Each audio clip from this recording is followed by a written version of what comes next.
ከሴት ጋር ስታወራ እሳቸው ድንገት ደረሱ በሚባለው እውነት ነው? አዎ ልክ ነው። ምንድነው እሱ? በገዛ ጀዋሽቼ እኮ ነው። ምን ዋሸ? ዛሬ ልጅቷን አንድ ቀን አይኗን አይቻት መኪና ሊበላኝ ነበር። ለምን? ምን ሆነ መሰለ ሰይፍዬ፣ ሁሌ ወደ ትምህርት ቤት ስትሄድ ልጅቷን እያነኩ ይዛል። ምንድነው ምናምን ኧረ የዳህ ልጅ ነኝ ልማር ትለኛለች። እኔ ህይወትሽን እቀይረዋለሁ ለልጅቷ እቀይረዋለሁ። እኔ ራሱ እኮ ኑሮ የሆነ አፈርማ ነው።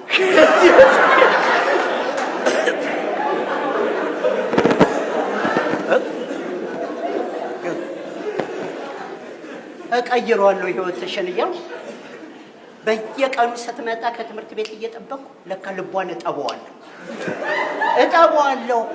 አባቴ ጀርመን ሄዶ እናቴ አውስትራሊያ እንዲህ ቤተሰቦቼን ሳራርቅ በሌሉበት እንዲህ እያልኩ ሁሌ እኛ ሰፈር መግቢያ ጋር ነው። በዚህ በፕላዛ ሆቴል ገባ ብለን ቡልጋሪያ አጥሯል አይደል? እሱን አስደግፌ ነው የምታወራው። ይሄንን በቃ ቢቢሲ ረጭባታለሁ። ልጅ ፊቷ እስኪሸና ነው የምታዳምጠኝ።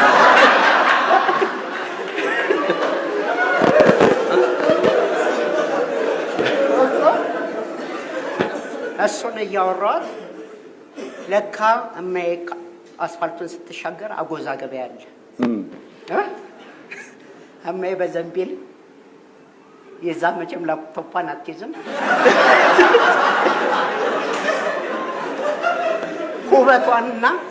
ኩበትና ኮባ ቡሄ ደርሷል። ቡሄ ኩበትና ኮባዋን ይዛ እየሄደች ደህና ናችሁ ልጆች ስትል የሰፈር ልጆች እማማየውና በረከት አላየኋትም።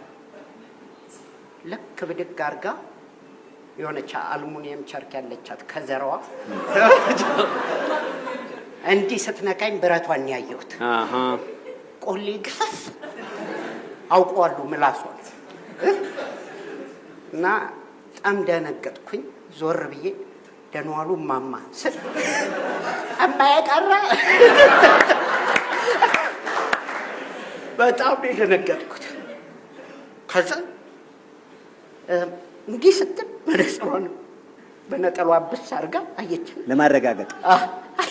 እቺ ደግሞ የማንሽ ጋለሞታ ስትል አይ እማዬ ፍሬንዴ ነች። ምን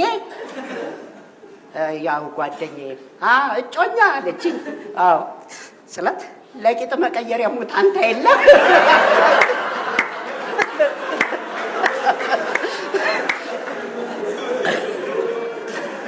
ናበል ይሄንን ይዘግባለች። ተመለስ ወደ ኮቤን እጂ ቤት ገባሁ። ልጅቷን ከብዙ ጊዜ በኋላ እኔም እዚህ ስራው ስገብቼ ታክሲ ውስጥ ልክ ስገባ ፊት ለፊት አየችኝ። ሰው ታክሲ ውስጥ ይቆማል።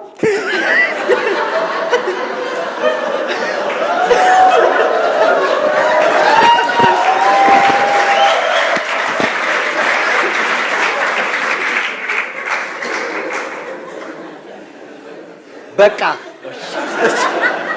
ምን ነው አወራለሁ አይቆጥርብኝ። ደግሞ አገሬ መጥቼ በቃ ትለኛለህ። እዛ በእንግሊዘኛ ስጨናነቅ ነው ይበቃኛል።